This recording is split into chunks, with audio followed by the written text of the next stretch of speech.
Assalamualaikum warahmatullahi wabarakatuh.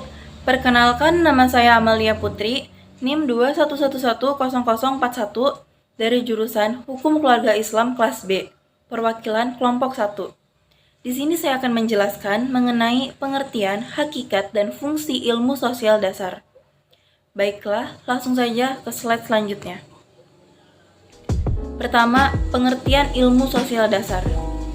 Apa sih yang dimaksud dengan ilmu sosial dasar? Nah, jadi ilmu sosial dasar adalah ilmu yang mempelajari tentang masalah-masalah sosial yang terjadi di kehidupan sehari-hari. Mengetahui perilaku kehidupan manusia sebagai makhluk hidup yang bermasyarakat. Ilmu sosial membicarakan hubungan timbal balik antara manusia dengan lingkungannya, dan juga mengkaji tentang tingkah laku manusia dalam konteks sosialnya.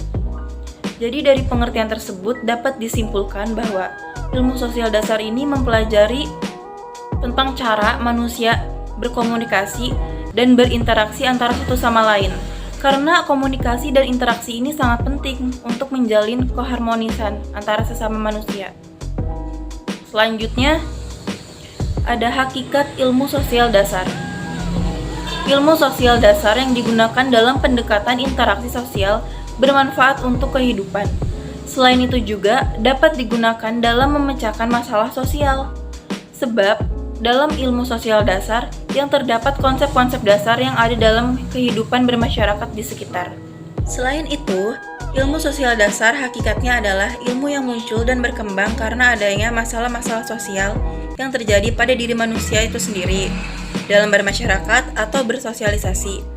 Merupakan campuran antara disiplin ilmu yang dipakai dalam pendekatan dan penyelesaian masalah sosial yang terjadi di lingkungan sekitar kita, serta memberikan dasar pengetahuan tentang konsep untuk mempelajari gejala sosial.